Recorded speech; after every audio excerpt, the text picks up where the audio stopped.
Pour ce temps de culte, je vous invite à méditer ensemble l'Évangile selon Saint Jean au chapitre 20, les versets 19 à 31.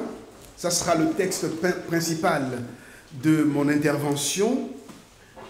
Jean chapitre 20, versets 19 à 31. Mais nous aurons comme soutien de ce texte un autre du Nouveau Testament, celui de 1 Pierre chapitre 1, versets 3 à 9. Je vais lire ces textes. D'abord, Jean chapitre 20, versets 19 à 31. Le soir de ce jour, c'est-à-dire le jour de la résurrection de notre Seigneur, le premier de la semaine, les portes du lieu où se trouvaient les disciples étant fermées à cause de la crainte qu'ils avaient des Juifs, Jésus vint, se présenta au milieu d'eux et leur dit « Paix vous soit ». Et quand il eut dit cela, il leur montra ses mains et son côté. Les disciples furent dans la joie en voyant le Seigneur. Jésus leur dit de nouveau « Paix vous soit ». Comme le Père m'a envoyé, moi aussi je vous envoie. Après ces paroles, il souffla sur eux et leur dit « Recevez le Saint-Esprit. Ceux à qui vous pardonnerez les péchés, ils leur seront pardonnés. Et ceux à qui vous les retiendrez, ils leur seront retenus. » Thomas, appelé Didyme, c'est-à-dire Thomas le jumeau, l'un des 12, n'était pas avec eux lorsque Jésus vint. Les autres disciples lui dirent donc, « Nous avons vu le Seigneur. » Mais il leur dit, « Si je ne vois dans ses mains la marque des clous, et si je ne mets mon doigt dans la marque des clous, et si je ne mets ma main dans son côté, je ne croirai point. » 8 jours après, les disciples de Jésus étaient de nouveau dans la maison, et Thomas se trouvait avec eux. Jésus vint, les portes étant fermées, se présenta au milieu d'eux et dit « Paix vous soit ». Puis il dit à Thomas « Avance ici ton doigt et regarde mes mains. Avance aussi ta main et mets-la dans mon côté. Et ne sois pas incrédule, mais crois. » Thomas lui répondit « Mon Seigneur et mon Dieu. » Jésus lui dit « Parce que tu m'as vu, tu as cru.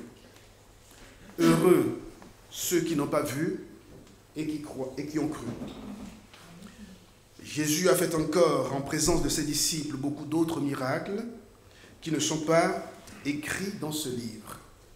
Mais ces choses ont été écrites afin que vous croyiez que Jésus est le Christ, le Fils de Dieu, et qu'en croyant, vous ayez la vie en son nom. Maintenant, 1 Pierre chapitre 1, verset 3 à 9. 1 Pierre 1, 3 à 9.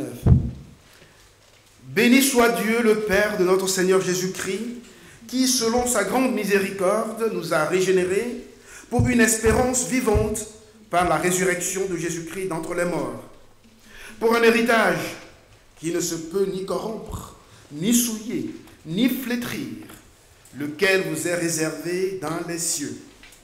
À vous qui, par la puissance de Dieu, êtes gardés par la foi pour le salut, prêt à être révélé dans les derniers jours, dans les derniers temps.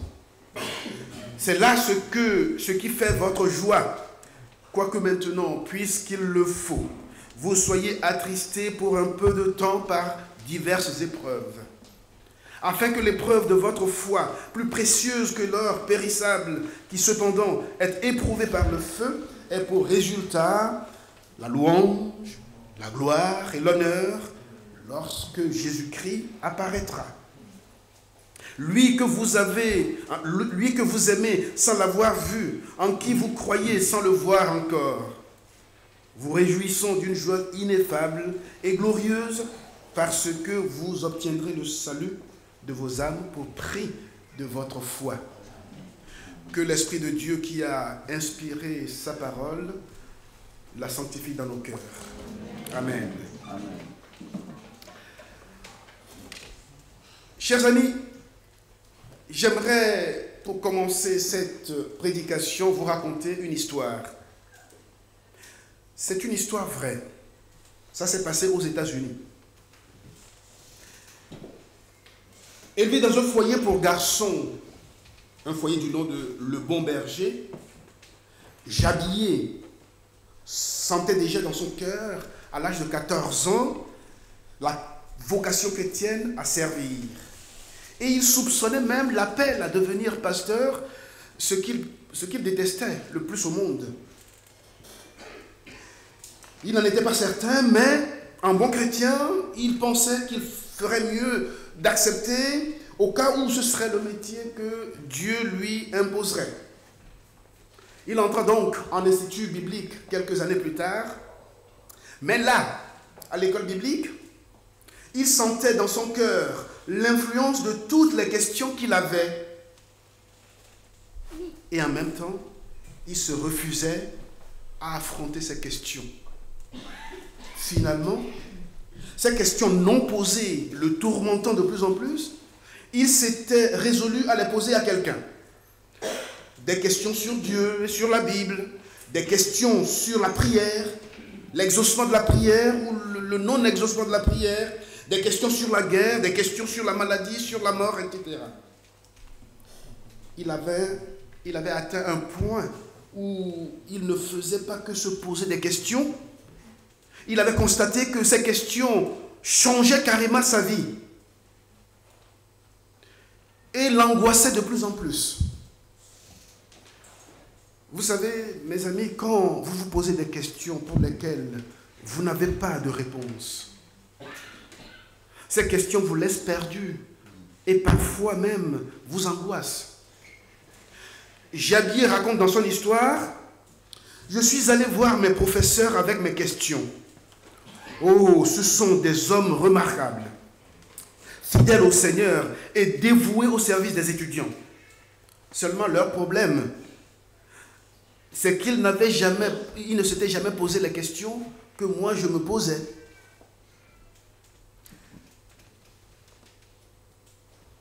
Et bien sûr, comme ils ne s'étaient jamais posé ces questions, ils étaient incapables de me répondre. Ils ont quand même essayé des réponses.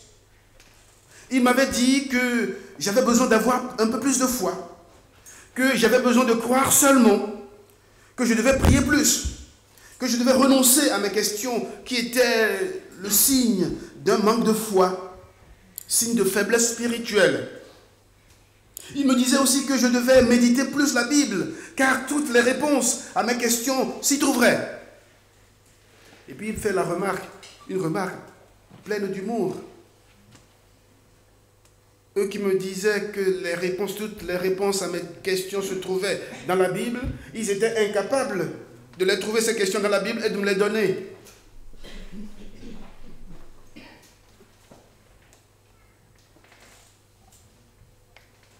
Jabier raconte et dit, il m'a aussi dit que si je n'abdiquais pas, et si je ne renonçais pas à poser ces questions, alors elles me poursuivraient toute la vie. Alors finalement, Jabier est allé voir le seul professeur qu'il avait peur de rencontrer, parce qu'il redoutait les réponses qu'il lui donnerait, ou la réponse qu'il lui donnerait.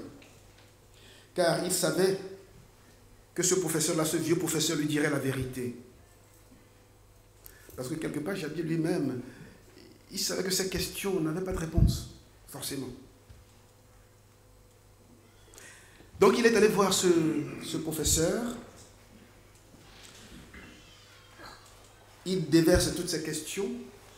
Et le vieux professeur prit la parole et lui dit, « Ainsi donc, mon ami, votre jeune vie est pleine de questions pour lesquelles vous voudriez des réponses ici et maintenant.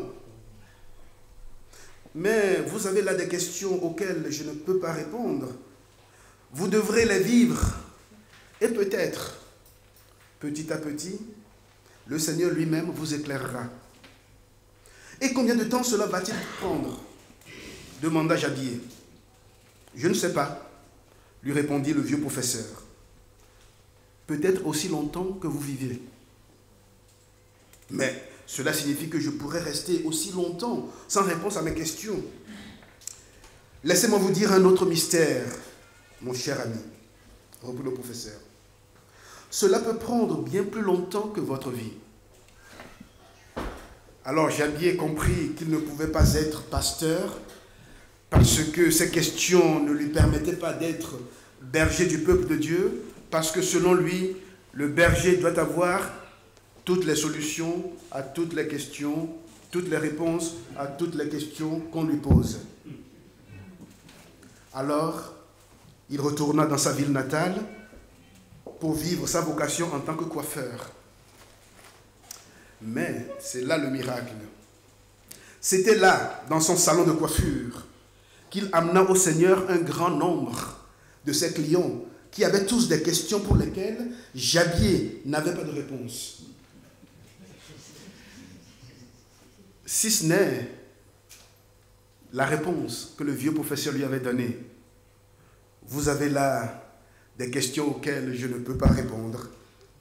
Vous devrez les vivre et peut-être, petit à petit, le Seigneur lui-même vous éclairera. Jabier était devenu un grand évangéliste dans son salon de coiffure, amenant des âmes au Seigneur sans avoir eu des réponses à ces questions. Des questions difficiles sont souvent posées. Elles nous sont parfois posées.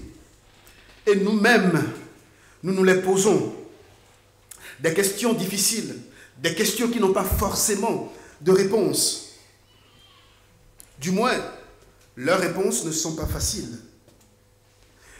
Je ne pense pas que tous ceux qui posent des questions ou tous ceux qui se les posent cherchent forcément à avoir des réponses. Mais seulement, la plupart du temps, nous tous qui avons des questions sans réponse, nous avons envie de les poser tout simplement. Qu'il y ait des réponses ou non. J'ai la conviction que les gens ne demandent qu'un endroit sûr où ils peuvent, en toute liberté, poser les questions qui les tourmentent.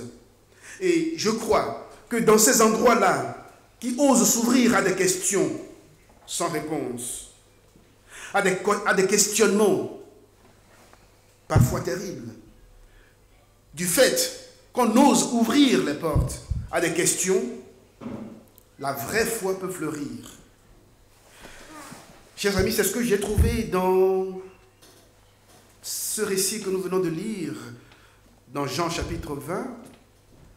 C'est ce que j'ai découvert dans la vie de Thomas. Après les événements qui ont conduit le Seigneur à la croix et porté un coup fatal à l'espérance des disciples, ces derniers se sont enfermés dans une chambre, craignant pour leur vie. Ils ont peur. Ils sont tous assommés par la mort de leur maître. Ils sont tous dans le même état que les deux disciples du chemin d'Emmaüs, dans l'évangile selon Luc, chapitre 24. C'est-à-dire des disciples désespérés. Aucun d'eux ne s'attend à revoir le Maître Jésus. Quand bien même ce dernier leur aurait prédit sa résurrection, son retour à la vie, aucun d'eux dans cette chambre ne croit. Et au matin de la Pâque, c'est la surprise pour tous. Jésus est ressuscité et il vient au milieu d'eux. Nous comprenons bien qu'avant cette visite, aucun des disciples ne croyait. Dans le texte que nous avons lu, dans les versets précédents, quand sur le témoignage des femmes, Pierre et Jean se rendent au tombeau, l'Évangile nous dit, au verset 8, que Jean voit le tombeau vide et il croit. Rien n'est dit de Pierre. Jean voit le tombeau vide et il croit. Est-ce que vous n'avez pas le sentiment que Jean s'est comporté exactement de la même manière que Thomas, qui lui aussi réclamait à voir avant de croire? Mais rien n'est reproché à Jean dans ce texte. Pourquoi Jésus reprocherait-il quoi que ce soit à Thomas? Thomas qui nous est présenté dans l'histoire comme l'homme qui doutait. Je ne le crois pas. Et moi, je veux rétablir Thomas.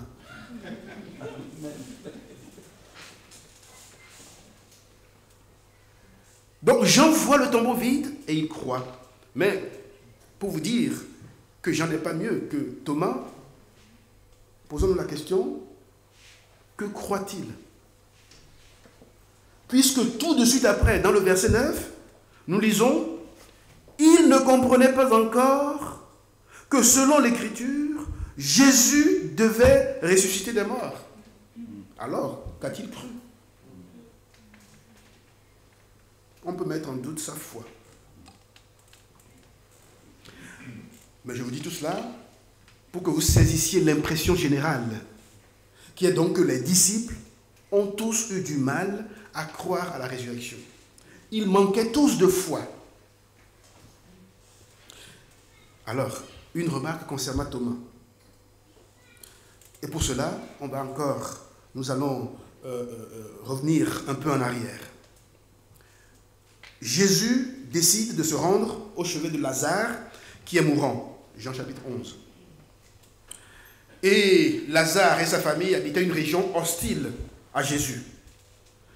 Et Thomas, après que le Seigneur ait exprimé son intention de se rendre dans cette région hostile, Thomas suggère à ses condisciples d'aller ensemble mourir avec Jésus dans le cas où il devait mourir dans cette ville. Le verset 7 du chapitre 11 de Jean. Alors Thomas, avec cette remarque-là, ses disciples pensent faire un acte de bravoure. Mais je crois que c'est seulement son attachement à Jésus qui le pousse à réagir, comme d'ailleurs Pierre, l'apôtre Pierre, en d'autres occasions. À Dieu ne plaît, Seigneur, ça ne t'arrivera pas. De toute façon, moi, je ne le permettrai pas. Plus tard, alors que Jésus explique aux disciples qu'il s'en ira vers le Père, puis qu'il reviendra les chercher afin qu'ils soient avec lui, Thomas lui dit, « Seigneur, nous ne savons pas où tu vas. Comment saurions-nous le chemin ?» Thomas est quelqu'un qui aime poser des questions. Vous ne le ferez pas bouger d'un pouce s'il n'a pas compris ce que vous lui demandez. Mais cette question de Thomas a amené le Seigneur Jésus à dire un des versets les plus beaux de la Bible.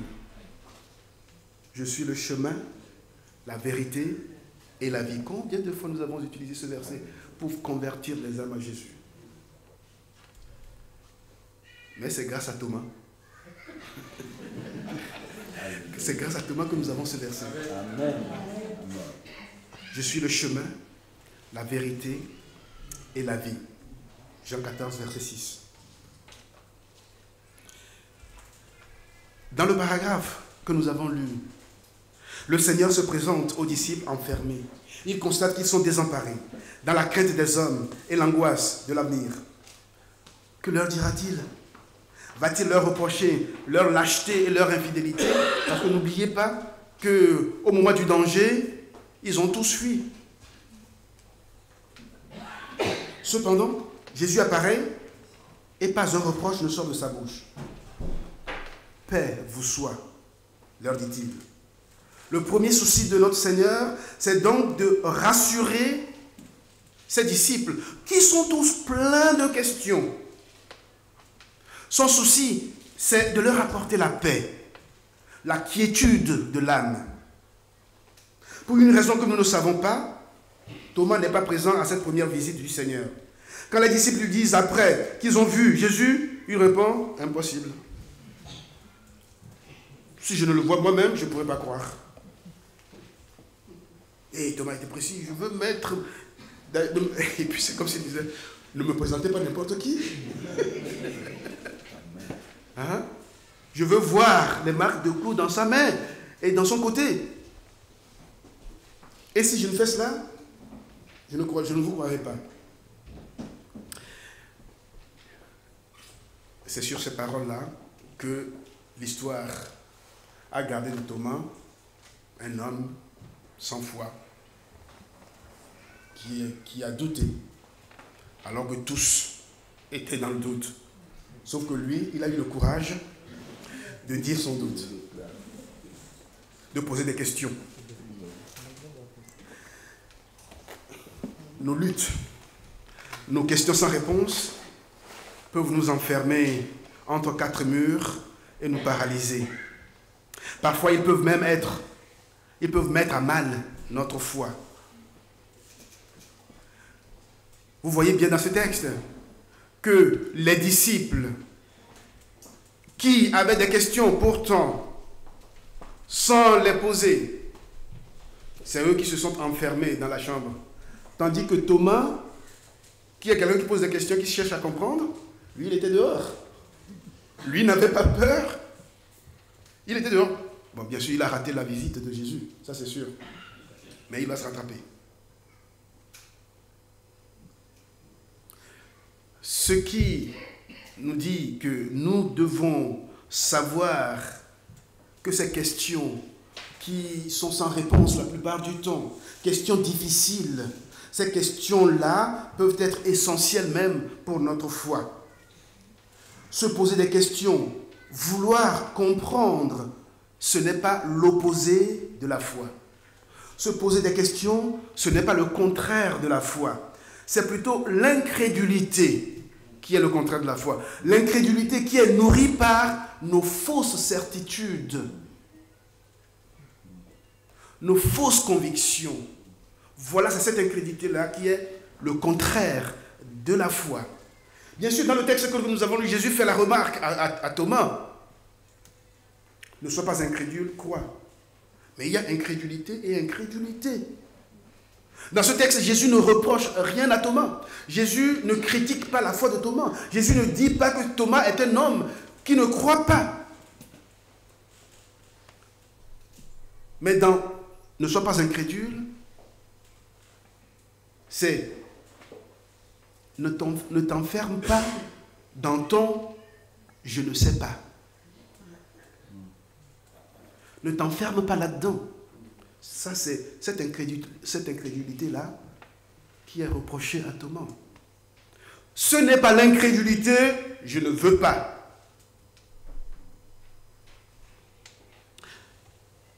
Croire en Dieu, mes chers amis, c'est prendre justement le risque de soumettre nos certitudes qui sont fausses, les soumettre à la parole de Dieu.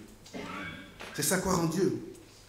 Soumettre nos fausses certitudes à la parole de Dieu qui nous interpelle, à la parole de Dieu qui nous défie. Et c'est ce qui va se passer avec Thomas, c'est ce qui va lui arriver. La parole de Jésus va le défier. Et Thomas va rendre les armes. Il va se rendre. Quand pour la deuxième fois, Jésus se présente aux disciples, et cette fois-ci, en présence de Thomas, Jésus ne lui fait pas de reproche, comme je le disais tout à l'heure. Jésus va tout simplement l'inviter à venir satisfaire sa soif de vérité en l'autorisant à toucher les marques laissées par les clous sur son corps afin de croire, tout comme Jean qui a vu le tombeau vide et qui a cru. Mais Thomas, défié, n'a pas besoin de toucher le Seigneur. Thomas, défié, n'a pas besoin de toucher Jésus pour croire. La seule vue du Sauveur ressuscité suffit à calmer ses angoisses. Angoisses liées à ces questions sans réponse. Et Thomas, encore grâce à Thomas, nous avons une sublime confession de foi dans ce texte. Mon Seigneur et mon Dieu. Une grande foi exige que vous posiez à Dieu vos questions et que vous soyez dans l'attente de sa réponse ou de sa non-réponse. Que vous viviez seulement vos questions. À vos questions, vous ne recevrez probablement pas toutes les réponses que vous cherchez. Mais l'honnêteté et le courage de vos questions peuvent vous permettre de vivre et de parvenir à une plus grande foi. C'est ce qui est arrivé à Thomas.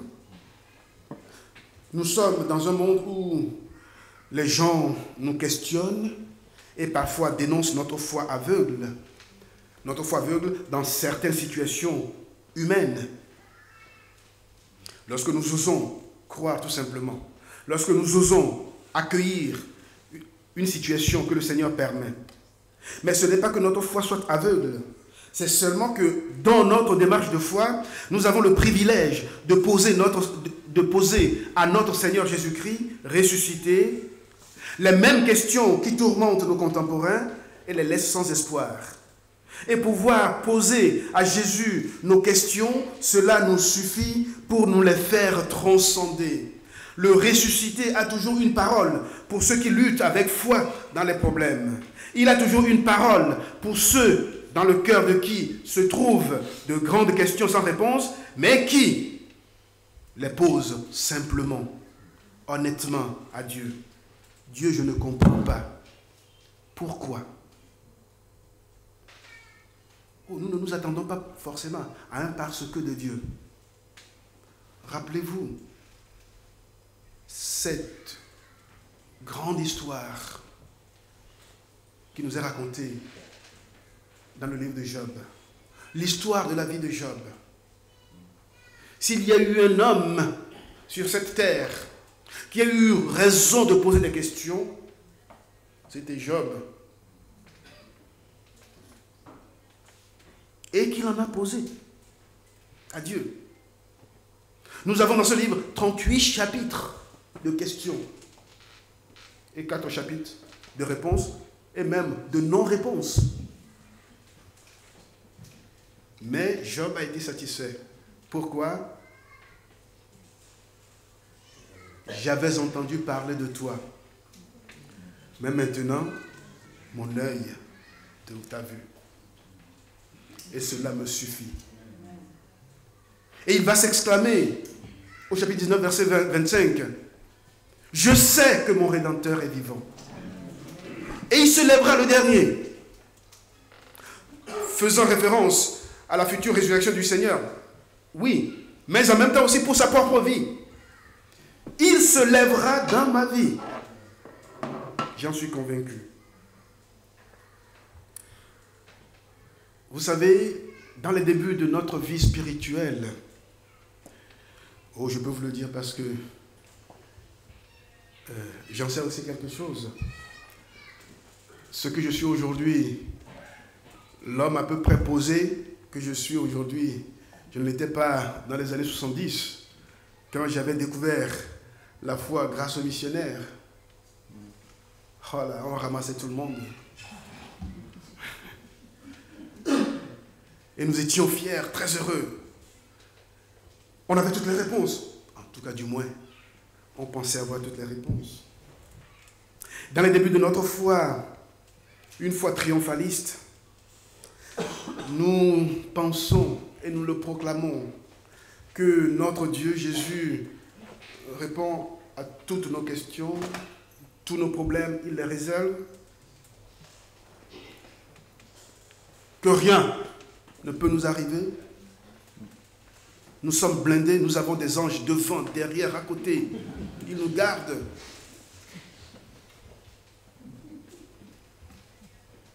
Mais l'expérience de la vie finit par nous montrer que, oui, même quand bien même nous aurions des anges devant, derrière, qui nous gardent, parfois pour une raison qui nous échappe, ces bougres d'anges laissent nous arriver un certain nombre de choses. Et là, on se fâche.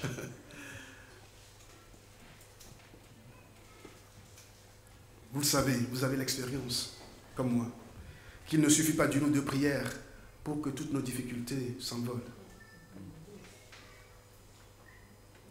Mais que cela, en même temps, ne doit pas être une occasion de découragement, forcément. Aujourd'hui, nous nous rendons compte, par l'expérience de la vie, que les choses ne se passent pas forcément de cette façon, que non seulement nous, chrétiens, nous aussi, nous traversons des difficultés, comme nos voisins, mais que le Seigneur est là. Quand bien même il nous laisserait traverser des situations difficiles, quand bien même il nous laisserait sans réponse à nos questions, nous savons qu'il est là. Nous pouvons connaître des faits moins difficiles. Nos enfants peuvent se détourner de la voie que nous leur avons enseignée. Nos couples peuvent être malmenés par la tempête de la vie. Et nous le savons, et même dans l'Église, beaucoup finissent par se séparer. Des relations fraternelles dans le Seigneur peuvent se briser. Et des frères et sœurs qui s'aimaient de l'amour du Seigneur peuvent devenir de vrais ennemis. C'est des choses qui arrivent. Mais, je veux vous dire que les échecs que nous pouvons connaître dans nos vies ne se trouvent pas dans le fait que nous soyons en difficulté. Le fait d'être en difficulté n'est pas un échec. Le fait d'être désemparé par une situation que nous n'arrivons pas à maîtriser, qui nous échappe, que nous ne comprenons pas. Non, ce n'est pas des échecs.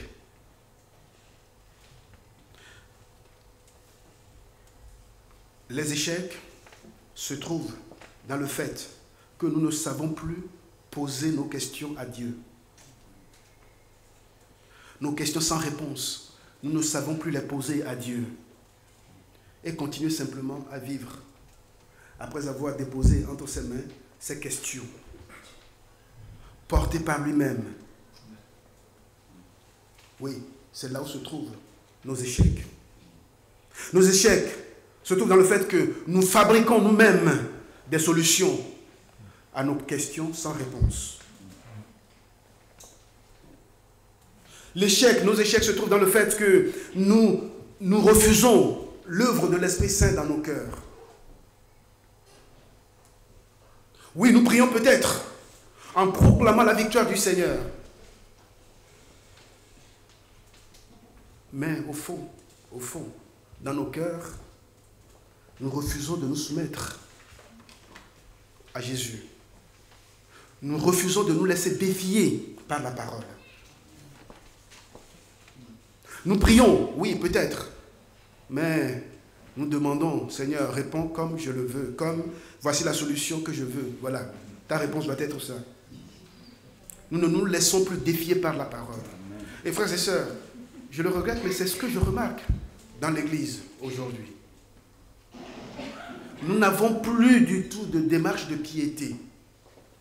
Alors je ne dis pas de démarche de foi, parce qu'il y a une différence entre proclamer la foi et avoir la piété.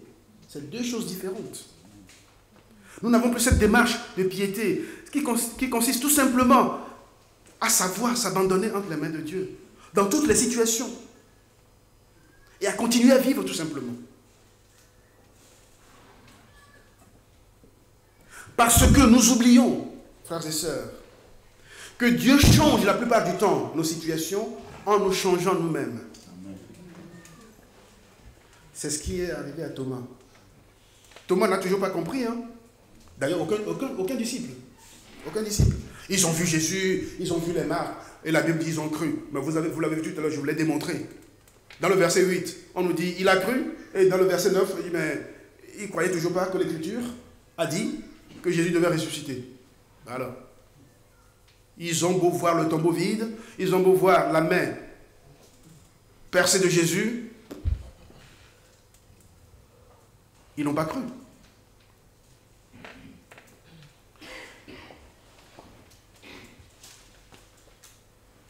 Nous devons, frères et sœurs, nous devons nous laisser défier par la parole de Dieu. Nous sommes chaque année, je vais dans certains pays d'Afrique pour animer des séminaires.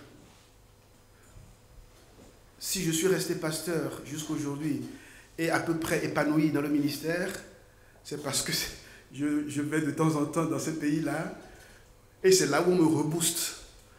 Quand je vais là-bas, je reviens, je pète le feu.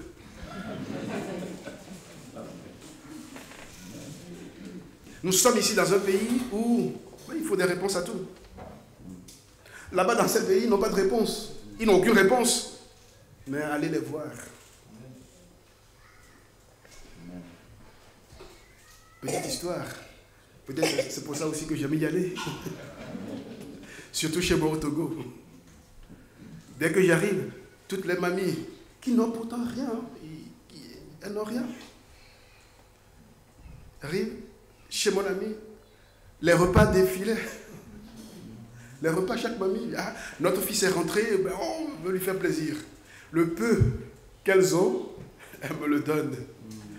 Évidemment, 2 semaines après, je reviens bien rempli. Ils n'ont rien. Ils n'ont que des problèmes et des questions, mais ils vivent. Et voilà pourquoi le Seigneur fait de grandes choses aussi dans leur vie. Ici, nous voulons des questions à la mesure de ce que nous sommes. Posez vos questions. Et laissez Dieu gérer. Nous avons tous été à un moment ou l'autre de notre vie comme enfermés dans une chambre avec nos questions sans réponse. Quelqu'un que vous aimez est mort et la pensée de faire face à l'avenir sans cette personne vous paralyse. C'est normal. Vous avez peut-être perdu votre travail et à votre âge, vous vous demandez ce que vous ferez désormais de votre vie. C'est normal. Votre enfant est malade et malgré toute la connaissance des sciences médicales, pas de perspective de guérison. C'est normal.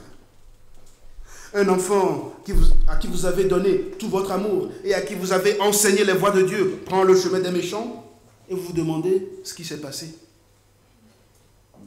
C'est normal que vous vous posiez des questions. Vous avez votre couple qui part en lambeaux. Une distance s'installe entre vous. Et les choses ne sont plus comme dans les beaux jours de vos amours innocents. Vous vous demandez, mais qu'est-ce qui s'est passé? Où est le problème? C'est normal que dans ces situations-là, vous vous posiez des questions. Vous êtes là, le cœur rempli de questions pour lesquelles vous ne trouvez pas de réponse. Frères et sœurs, dites-les à Jésus tout simplement. Amen. Posez vos questions à Jésus. Et posez ces questions-là dans une démarche de piété. Renoncez à la foi triomphaliste.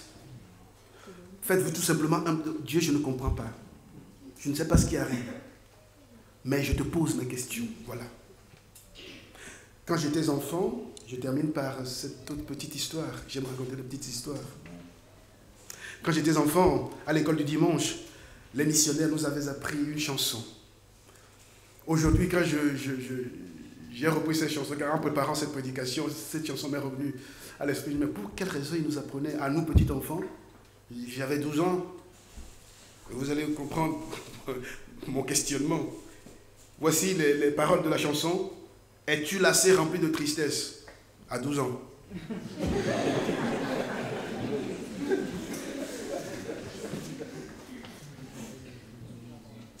Mais la question dit, la chanson dit, es-tu lassé, rempli de tristesse? Dis tout à Jésus. Son cœur est ouvert à ta voix sans cesse. Dis-lui simplement tout. Dis tout à Jésus. Oh, dis-lui tout. Combien son accueil est doux. Il peut comprendre. Il aime à t'entendre. Dis-lui simplement tout. N'ayez pas peur de poser vos questions à Dieu. Quelle que soit la situation que vous traversez. Quel que soit le problème que vous avez. Les difficultés. Dieu aime à vous entendre, comme le dit la chanson. Posez-lui vos questions.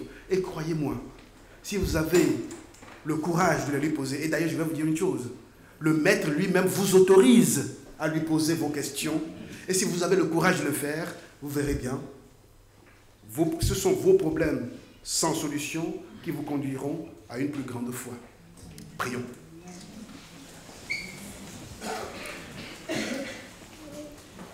Seigneur Dieu Tout-Puissant, nous te remercions. Nous te remercions. Ce matin, je veux, en compagnie de mes frères et sœurs, confesser humblement que nous ne sommes pas différents de Thomas, qui pose des questions. qui ne veut pas croire sans avoir vu.